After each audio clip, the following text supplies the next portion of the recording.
Or, yeah, he thinks he can skip out on it. I'm going to video it.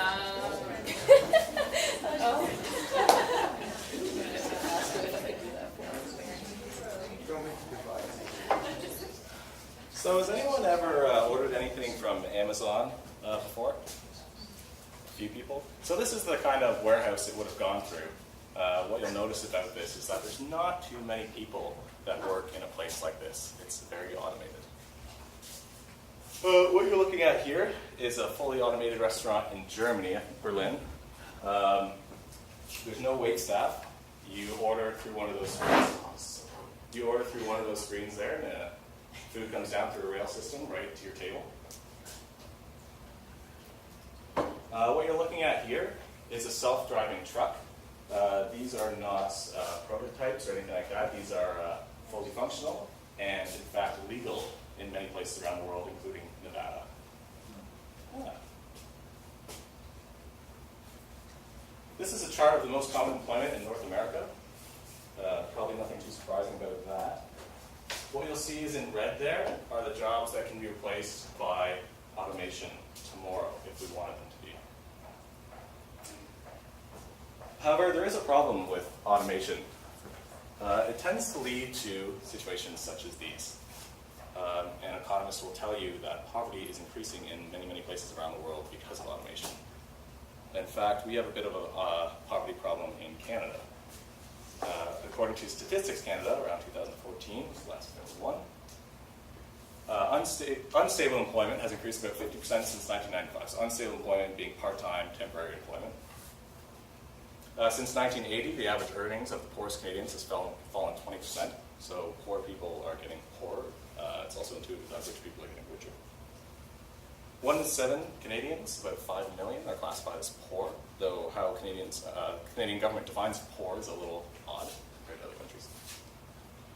And poverty, ironically, is not cheap. It actually costs between about, now this is a difficult number to estimate, but between about $72 and $84 billion a year, which, if I'm doing my math right, turns out to about $2,500 for each and every one of you every year. It also costs a lot of money when it comes to health. Poor people tend to have poor health. Again, probably not too surprising. A lot of the costs from this come from hospital stays and staff as well. Poor people tend to be involved with criminal activity a lot more often. We also pay for this through federally appointed judges, prisons, and lawyers.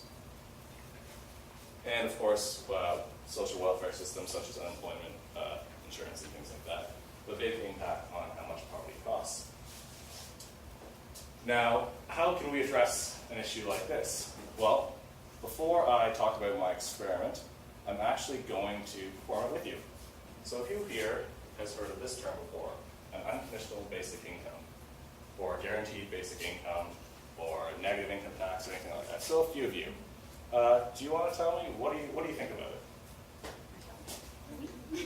I think it's an interesting idea. Okay. It's forward thinking. Would you support it? I would, yeah. Okay, so that's my experiment, pretty much in a nutshell. For those of you who don't know, what an unconditional basic income is, well, it's unconditional. It applies to everyone. Black, white, rich, poor, young, old. It's basic. It's designed to cover basic necessities of life that we define as a first world country. And it's income, it's money. Trying to relate to the psychologist in the room, which gets most of us. It's, with the Maslow's hierarchy of needs, it's kind of designed to address the two lower levels. So your safety, security, your physiological needs, food, water, shelter, and things like that. If you're wondering if studies above UBI have been done before, they certainly have worldwide, including Canada. Fortunately enough for me, one of the biggest ones has been conducted in Canada in the 1970s under a Liberal government in a town called Dauphin in Manitoba.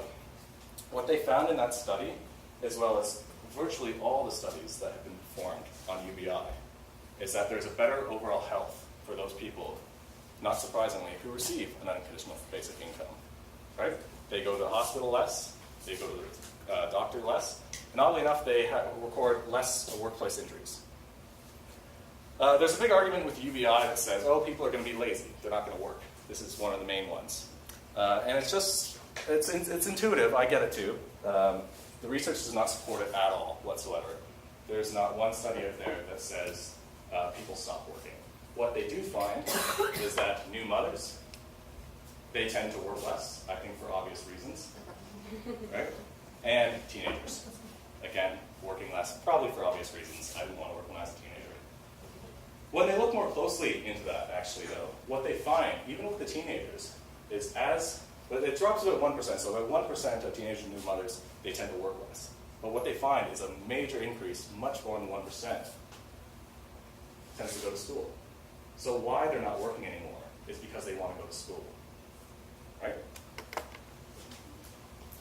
So the questions I want to ask, unfortunately, I don't have the means or capability of conducting a study like that. They cost tens of millions of dollars usually. The one in Daphne was $24 million, and it's supported about 1,000 people for 4 years. It was ended by when the Conservative government took place in 1979, if anyone was interested.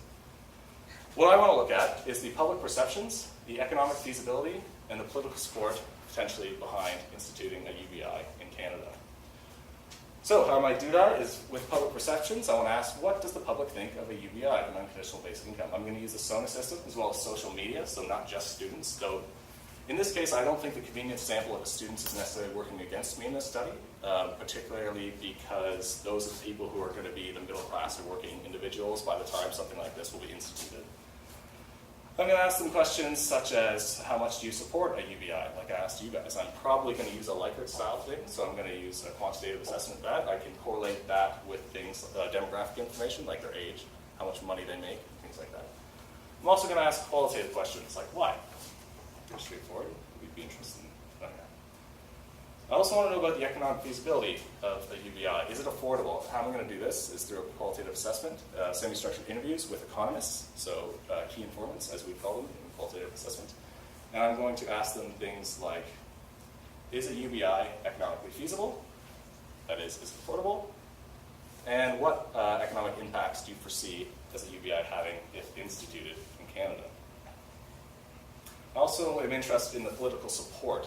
So would politicians support it, specifically if the first two did as well? So this will be, again, a qualitative assessment of semi-structured interviews on politicians, key informants. I'm going to ask them things like, would you support UBI legislation if it came across your desk tomorrow or in time? And what legal barriers do you foresee? And the ultimate question I want to answer with this approach is implementing a UBI in Canada a realistic proposition? Can it really happen? It's gaining popularity, and I want to know, is this something that might actually happen? My logic behind this is that if the public supports it, if the economists say that it's feasible, that it's affordable, and if politicians say they'd pass it, then my conclusion would be it is realistic. As far as my analysis go, I'm not going to talk about that because I find it kind of boring. And I want to leave time for discussion afterwards. And if you really want, you can ask me about it then. The implications for this study, I think, are pretty straightforward for the most part. However, I will go over a few with you.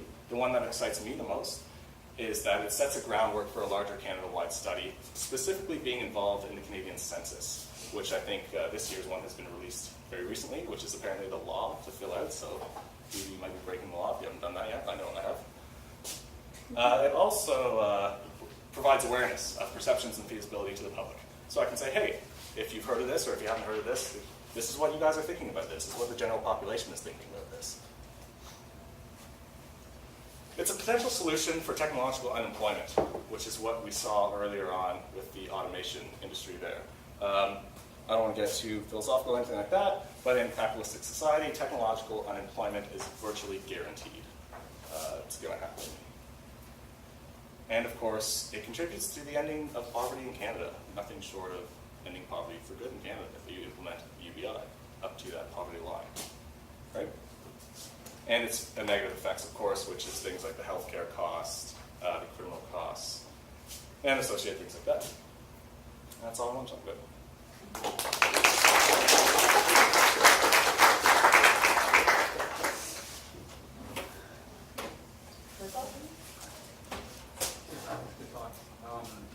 Are you going to ask how much people would be willing to pay for this? As far as on an individual level, that's difficult. I'm going to ask economists how much we can afford it and where that money might come from. Well, I'm just concerned with your public perception because anyone would say, oh,